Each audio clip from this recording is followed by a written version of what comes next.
오늘 이 시간엔 세례에 대해서 좀 말씀을 드려보려고 합니다. 이 세례는 교회 중에서 성례라고 행하는 것들 중에 대표적인 것 중 하나죠. 성례로 행하는 것들은 대부분 교회에서는 세례와 성찬식을 들고 있습니다. 그래서 이제 이 신앙생활의 어떤 시작점, 어느 정도 교회 생활에 조금 익숙해지는 단계가 되었을 때 이 학습 세례라고 해서 세례를 주기도 하고, 또 세례에는 또 유아 세례라고 해서 어린아이에게도 이제 이렇게 세례를 주고 이렇게 합니다. 과연 그들이 이렇게 행하는 이 세례가 성경에서 말하는 이 세례와 관련이 있는 것이냐? 도대체 세례가 뭐길래 인도자가 성수락에서 물을 찍어서 세례받는 자의 어떤 머리에다 이렇게 찍으면서 축도 한번 하는 걸로 인해서 이 세례가 되어지는 거라면, 참, 세례받는 게 너무 쉽죠. 과연 그럴까요? 오늘 제가 그거에 대해서 한번, 말씀을 드려보려고 해요.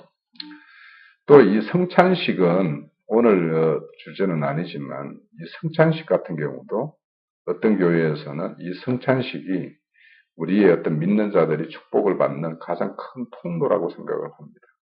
그래서 어떤 교회에서는 매주 집회마다 이 성찬식을 가지는 교회가 있는가 하면, 1년에 한 번 정도 이 추수감사절과 겸해서 이렇게 한번 드리는 이런 교회들이 있죠.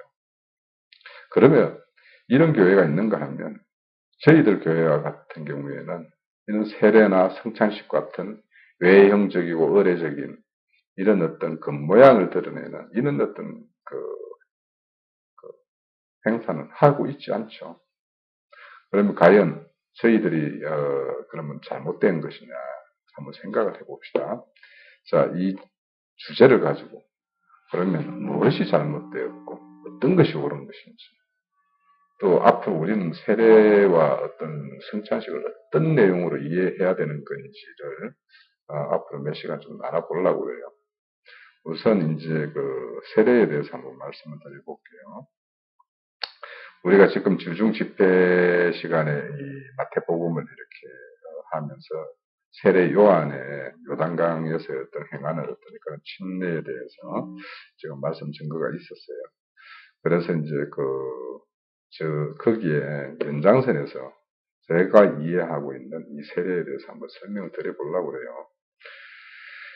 자, 이 세례는 우리가 흔히 예수님의 십자가의 죽으심에 우리도 연합해서 죽고, 그분의 어떤 무덤의 장사됨에 우리도 연합해서 장사가 되고, 또 그분이 무덤의 문을 열고 나오셔서 부활하셨을 때 우리도 그와 연합해서 부활했다.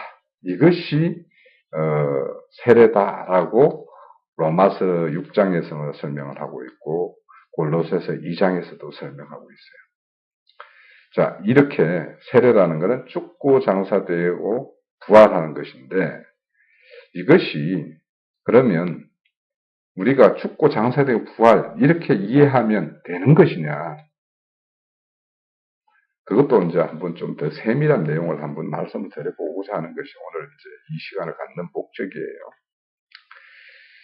자, 세례의 은형을 성경은 두 군데서 찾고 있습니다. 베드로 사도는 노아의 홍수 심판 사건에서 찾고 있고요. 또 이 바울 사도는 이스라엘의 홍해를 건너는 동화 사건에서 찾고 있어요. 이 두 사건이 이 세례의 은형인데 그 모양을 한번 잘 생각을 해보세요. 노아의 어떤 물심판 사건은 이것을 심판의 관점으로 보느냐, 아니면 노아의 8 식구를 살려내는 사건으로 보느냐, 이거예요. 그러면 그렇게 물심판으로 쓸어가 그런 어떤 존재가 있는가 하면 노아의 가족처럼 살려낸 가족이 있단 말이에요. 이 심판, 노아의 심판은 노아의 가족을 살려내는 것을 우리에게 보여주고자 하는 거예요. 노아는 하나님의 말씀을 붙들고 있었어요. 그 말씀에 의해서 120년 동안 노아 방주를 지었죠. 그러니까 하나님의 말씀을 지고 붙들고 그거에 의해서 말씀이 응하는 쪽으로 이렇게 우리가 인도받는 것, 이것이 살 길이라는 것을 보여주는 거예요. 그래서 이 노아의 물심판 사건이 세례다라는 거예요. 우리의 애생명, 죽어 마땅한 그 생명을 끊고 그 자리에 새로운 영원히 살리는 그 생명을 접붙임되는 이 사건이 바로 세례의 사건이에요. 노아는 그렇게 살아났어요. 자, 그 이후에 이스라엘 백성이 애굽 땅에 430년 동안 바로의 어떤 종노릇을 했죠. 처음에는 야곱의 아들 요셉이 미리 애굽 땅에 들어가서 하나님의 섭리에 의해서 애굽 총리가 돼요.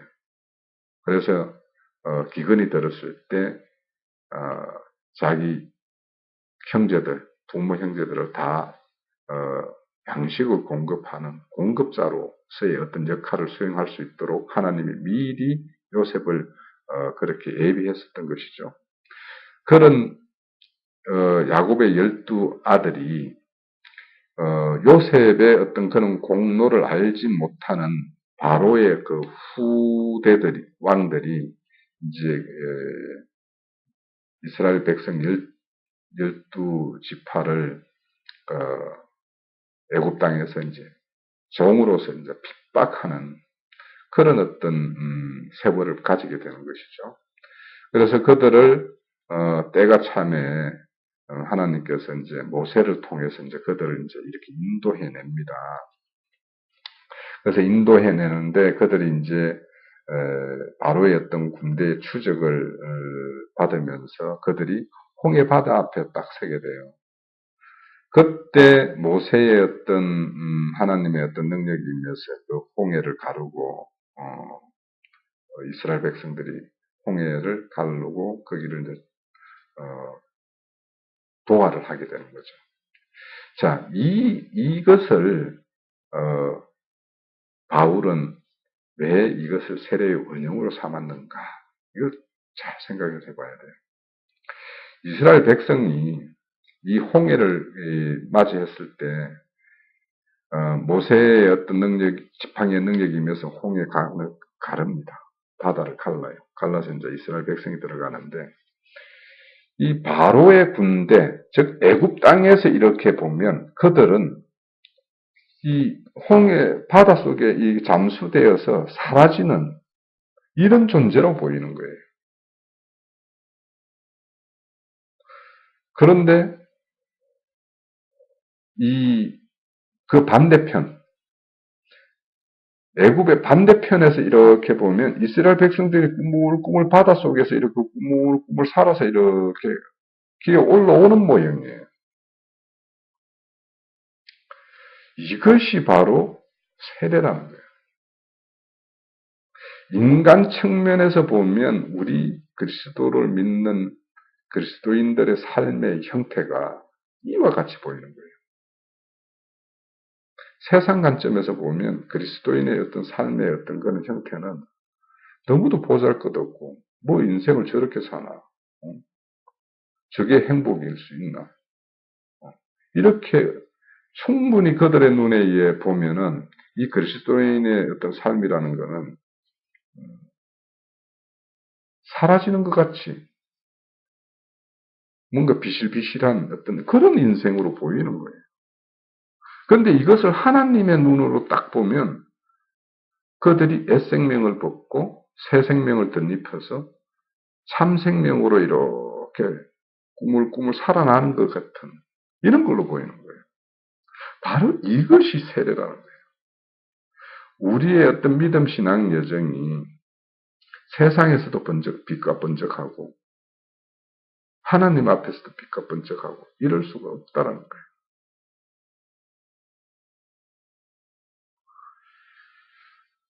자, 이것이 바로 세례의 원형인데요. 자, 이거를 우리가 좀 더 영적으로 생각을 해보면요. 이 세례는 죽고 장사되고 부활하고 이 삼일길이라고 이야기하죠. 흔히. 그런데 이 삼일길의 가장 원형으로 잘 나타내는 것이 창세기 1장의 6일 창조 사건이 삼일길의 반복이에요. 그 삼일길을 또 사람에 따라서는 앞에 첫 번째, 두 번째, 셋째 날까지를 하늘에서 이루어진 사건. 즉 뭐냐면 하나님에 의해서 영원전 창조 계획에 의해서 이루어졌던 하나님 계획의 내용이라고 이렇게 이해하는 사람도 있어요.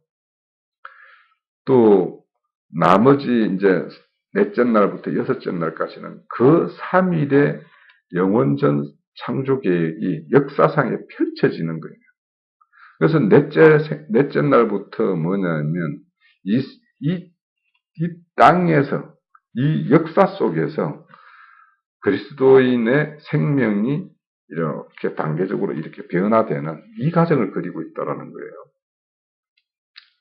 자, 이것을 전제하고 우리가 이 삼일길을 한번 말씀을 드려볼게요. 우리가 참 세례는 지금 이렇게 죽고 장사되고 부활하는 거라고 바울 사도가 로마서에 이야기합니다. 이 죽고 장사되고 부활하는 것의 모형이 창조 6일 중에서 첫째 날, 둘째 날, 셋째 날을 잘 살펴보면 죽고 장사되고 부활하는 모습이 그대로 나타나요. 첫째 날 우리가 빛이 임하기 전에 혼돈과 공허와 흑암 중에 있었어요.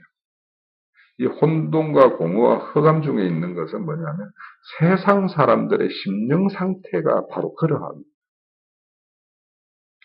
자, 이런 우리가 하나님을 알기 전 우리의 어떤 심령 상태가 이렇게 혼돈, 공허, 흑암이었는데 이 세계에 하나님의 말씀인 생명의 빛이 쫙 비쳤어요. 그러면 그 빛이 비춰진 그 흑암, 공허, 혼돈의 세계가 어떻게 갈라지냐면 아랫물과 윗물이 나눠지듯이 바로 땅에 속한 것과 하늘에 속한 것, 육에 속한 것과 영에 속한 것, 이것이 이렇게 나눠지는 거예요.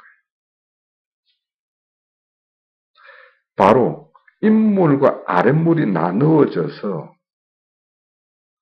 생명의 길을 발견하는 것이 무엇이냐 하면 바로 홍해 도화 사건이라는 거예요. 뭔가 연기가 됩니까?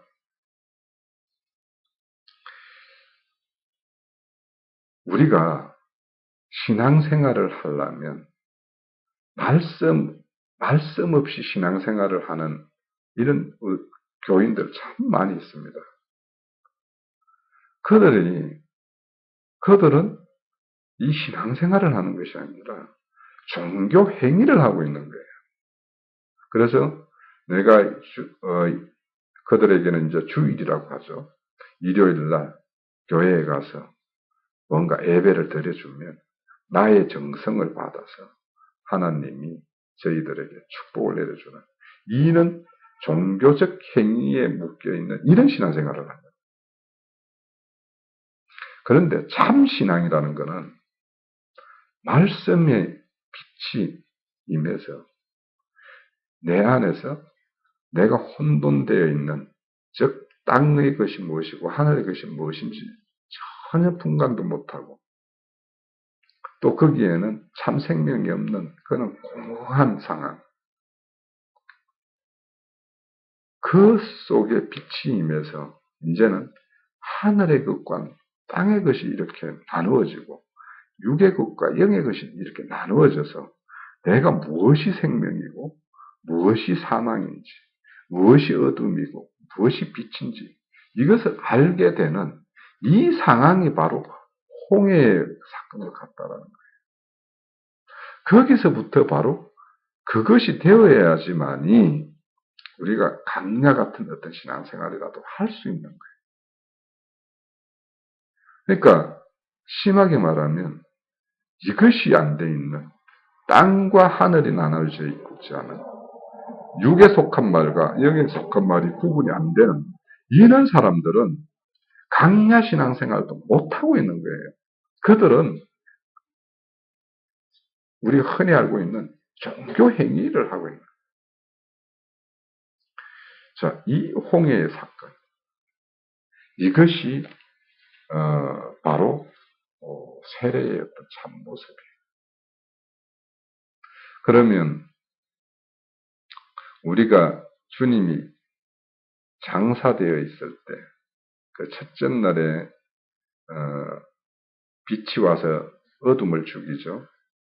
그리고 장사되어 있는 동안에 빛과 윗물과 아랫물이 나눠져요.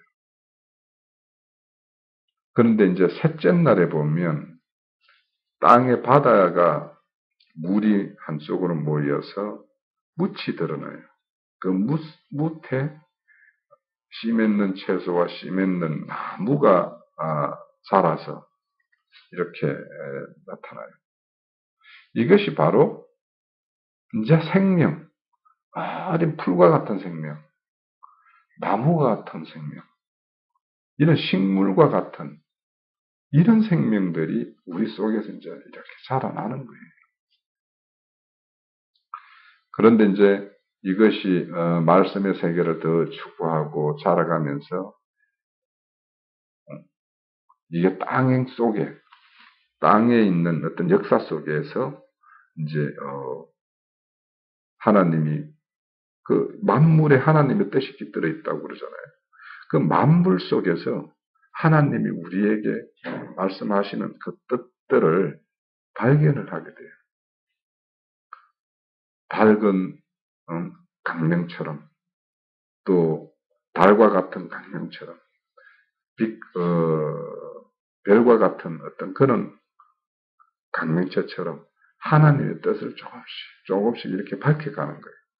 그러면서 우리 속에서는 물고기와 같은 생명, 하늘을 나르는 새와 같은 생명, 이런 생명으로 자꾸 생명의 어떤 전진이 일어나는 거예요. 그리고는 이제 땅을 기는 짐승과 같은, 육축과 같은 이런 생명이 자라고 궁극적으로는 하나님의 창조의 완성인 살칼과 네케바, 즉 남과 여, 우리 그리스도와 교회 이런 어떤 참 생명의 어떤 원리를 발견하는 이런 생명으로까지 이렇게 나아가는 거예요. 자, 그래서 세례라는 것이 우리가 흔히 우리가 요단강을 건너죠. 또 이 요단강을 건너는 것을 성령 세례라고 이야기를 해요. 우리가 흔히 이 성령 세례를 임하게 되면 우리는 거듭난 옛 생명이 끝나고 새 생명으로 거듭난 이 생명, 이 생명의 삶에서 이제는 그 자에게 필요한 참 생명을 공급하는 그것이 뭐냐면 성령 세례라는 거예요. 이제는 자라야 되는 거예요. 그래서 생명의 진보가 있어야 돼요. 궁극적으로 우리는 참 사람이 되어야 돼요. 참 사람과 연합된 존재가 되어야지 우리 하나님의 창조의 모든 것이 완성되는 거예요. 이것이 바로 세례라는 거예요. 이런 세례의 어떤 깊은 의미를 알지 못하고 우리가 이런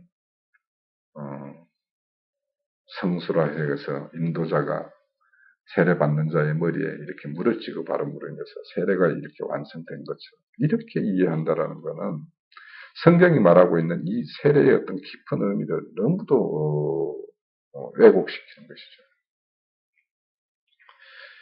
자, 이 세례를 통해서 우리는 그리스도 세계로 이렇게 인도를 받는 것이에요.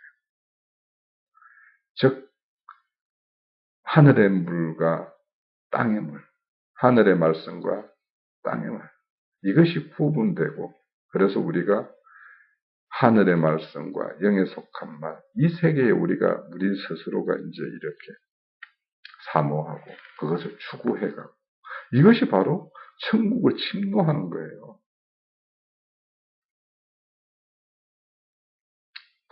자, 아까 말씀드린 대로, 그리스도인의 어떤 삶은 세상 눈으로 보면 참 뭔가 사람이 사는 것이 뭐 저렇게 사나 할 정도로 참 가치 없는 어떤 그런 걸로 이렇게 평가할 수 있어요. 얼마나 자기 스스로가 이렇게 못났으면 스스로의 어떤 힘으로 뭔가를 성취해 보려는 노력과 시도를 해보지 않고 하나님에게 이렇게 뭔가를 구하는 이런 정도로 이렇게 평가를 하는 어떤 그런 것이 많이 있죠. 근데 이제 오늘날 잘못된 그리스도인들이 그들을 눈에 볼 때는 참 그렇게 보이는 측면도 있어요. 정말 자신이 힘써서 어떤 수고해서 얻어야 될 것들이 있고, 정말 하나님의 어떤 은혜에 의해서 우리가 어떤 생명적 사건을 어떤 경험하고, 그렇게 하는 것이 이렇게 구분되어야 되는데, 이 세상 것도 그냥, 복빌무로 인해서 얻으려고 하는, 이런 어떤 신앙생활을 보이고 있기 때문에 세상 사람들이 어떤 그런 평가하는 면이 있습니다. 그렇지만 이제 세상이 이제 평가하는 것 중에 세상의 사람들은 이 자수성가한 사람, 이런 사람들을 굉장히 칭송하고 훌륭한 사람으로 이렇게 이제 말을 하죠. 그런데 이제 성경은 그런 사람들을 네피림이라고 이야기해요. 자, 이런 것처럼 우리의 어떤 참 우리가 세례가 임했다면 그들의 눈에는 좀 못난 사람들이 가는 길처럼 이렇게 보이는 것이 오히려 정상적인 어떤 우리의 노선을 가고 있는 것인지도 모릅니다. 자, 바로의 눈에, 애굽의 측면, 바로의 눈으로 보면 이 이스라엘 백성들은, 홍해에서 빠져 이렇게 죽는 모습이에요. 근데 하나님의 입장에서 보면, 살아나는 새 생명으로 이렇게 뭔가 이렇게, 자라나는 이런 모습으로 보여요. 살아나는 모습으로 보여요. 믿음의 길이나 우리 진리 길이 바로 이렇게 보여요. 우리가 믿음의 길과 진리의 길을 간다라면 세상이 바라보는 눈과 하나님이 바라보는 눈은 정반대일 거예요. 이런 생명의 길은 우리 각자의 어떤 그 생명이 새 성령으로부터 장소되지만 내 안의 속생명은 날로 자라나는 이것이 바로 세례의 어떤 효력성이에요. 우리가 이런 것이 없는데 우리는 세례를 받았다. 뭐 이런 것은 그냥 그렇게 믿고 싶은 것이죠. 이처럼 홍해의 사건은 우리의 믿음의 길을 상징하고 죽고 장사되고 부활하는 이 그림이 그대로 있기 때문에 담아있기 때문에 사도 바울은 그것을 세례의 원형으로 보고 있는 거예요. 그런데 우리가 이제 그 지중집회 때 이제 말씀 나눴던 마태복음 3장에 보면 이 세례는 해결케 하기 위해서 이제 한다라고 그래요. 그러니까 이것이 어떤 세례가 어떤 죄를 씻는 것이나 이런 어떤 씻음이나 이런 것이 아니래. 우리 베드로전서에도 이제 베드로전서 3장 21절에 보면 이 세례는 선한 양심이 하나님을 찾아가는 것이라고 이렇게 이야기하잖아요. 그렇죠? 그러니까 이를 씹는 것이 아니고 해결케 하는 거예요. 자, 그런데 이제 요한의 해결은 이제 그런 것이죠. 해결케 하는 것인데 거기에 보면 11절에 보면 내 뒤에 오시는 그분은 성령과 불로 너희를 세례를 줄 것이다. 그러니까 성령과 불 세례와 요한이 주는 이 물 세례가 이제 잘 구분이 돼야 되죠. 그래서 이제 흔히는 이제 이 홍해의 도화 사건을 물 세례라고 이야기해요. 그리고 이제 요단강을 건너는 이것을 성령 세례, 불 세례라고 이야기해요. 엘리야가 이 요단강에서 이렇게 승천하는 모습도 있죠. 그러니까 요단강이 뭔가 시사하는 바가 좀 있죠. 또 이들이 이제 그 물 세례도 이제 요한이 요단강에서 이렇게 세례를 하는데, 요단강은 이 약속의 땅, 가나안 땅을 건너가는 어떤 경계 지점에 있어요. 요단강을 건너야지만 이제 가나안 땅이 되죠. 자, 그러면 이 요단강을 건너는 것과 세례와 뭔가 관련이 있다라는 거예요, 결국에는. 자, 아람 군대장 나만이 이제 엘리야를 찾아와서 자기 이제 문둥병을 치료받기를 원하죠. 그런데 이제 이 엘리야가 찾아온 나만 장군을 문도 열어보지 않고 영접지 않죠. 그러면서 이제 사안을 시켜서 요단강에 가서 7번 들어갔다 나왔다 이렇게 하라고 하죠. 이것이 또 하나의 세례의 원형이에요. 우리 주중집회 때 이제 형제님 증거에 보면 남한의 어떤 문둥병 치료.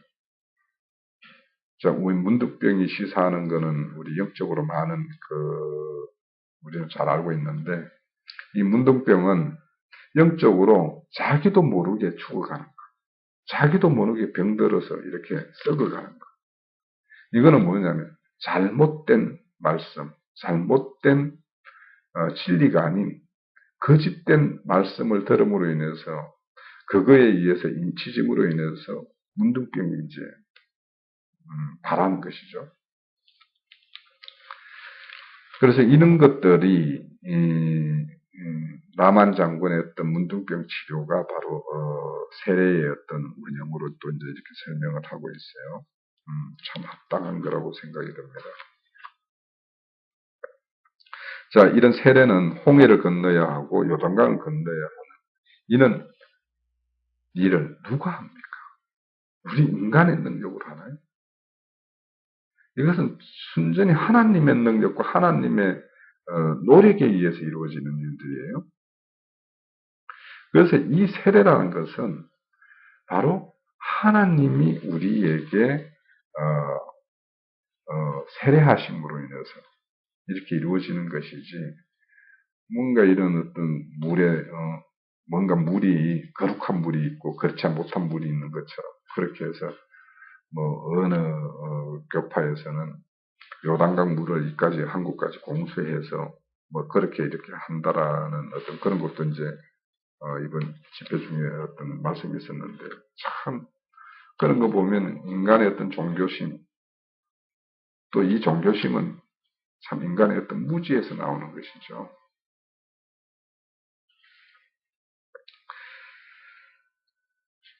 그래서 이 홍해를 건너고 요단강을 건너는 이런 어떤 사건을 경험하는 자, 이것을 사모하는 자, 이런 자들은 정말 구원주가 누구이며 어디에 있는지, 어디에 가야지 내가 이 씻김을 받을 수 있는 것인지. 오늘날 그 요단강이 어디입니까?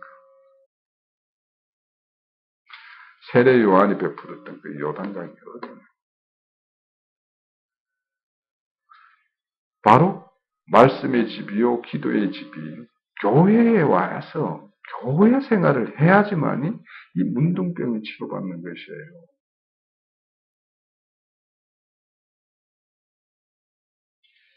교회 중에 성령님이 있어요. 그분에 의해서 우리는 침례가 되어야 돼요.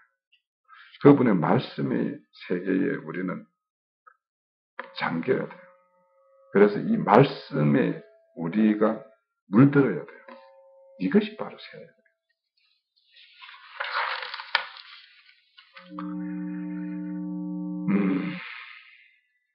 요한의 세례는 회개, 돌이킴을 위한 세례라고 말씀을 드렸어요. 자, 이것은 회개라는 것은 지금까지의 나의 삶이 얼마나 거짓된 것, 어둠인 것, 이런 것이었는가를 알 때 우리는 거기에서 돌이킬 수가 있어요. 하나님이 나의 실상을 보여줄 때 우리는 회개를 할 수 있어요.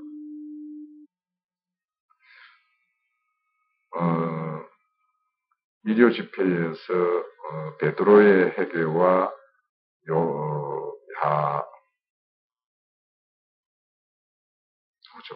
다른 유다의 자책에 대한 그런 말씀이 있었는데, 바로 인간의 어떤 생각과 판단에 의해서 자책하는 가룟 유다, 하나님의 그 국률한 모습, 자비한 모습을 마지막으로 눈이 마주치면서 발견했던 그 베드로, 만약 베드로가 돌아서서 자신을 바라보는 그 예수의 어떤 자비한 그 눈길을 마주쳐 보지 못했다면 베드로가 그런 회개가 일어났을까요? 한번 생각해 볼 필요가 있죠. 자, 돌이킨 삶을 이렇게 세례 요한의 어떤 물세례, 즉 말씀이 분별되는 이런 그리스도인의 어떤 삶에 이 생명을 이제 자라게 하고 풍성케 해서 이제는 하나님의 어떤 사도로 보냄을 받을 그런 자로 성장 성숙시켜야 되거든요. 그래서 이것을 하기 위해서 필요한 것이 뭐냐면 바로 성령 세례, 불세례예요. 성령 세례, 불세례는 뭐냐면 바로 진리의 말씀을 깨닫는 거예요. 이제는 살려주는 말을 깨닫는 거예요. 말을 인물과 아랫물을 나누는 것이 아니라 이제는 그리스도 안에서 인물과 아랫물이 통합되는, 통일되는, 땅의 것을 보며 하늘의 것을 읽어내고 하늘의 것을 보면서 땅이 어떻게 앞으로 장래에 이루어질 이런 일들을 예견하는 이는 성장, 즉 하나님을 믿는 것과 아는 것에서 풍성을 이루는 자, 이런 자로 나아가야 되는 거거든요. 이런 자를 만들기 위해서 바로 필요한 것이 뭐냐면 성령 세례예요.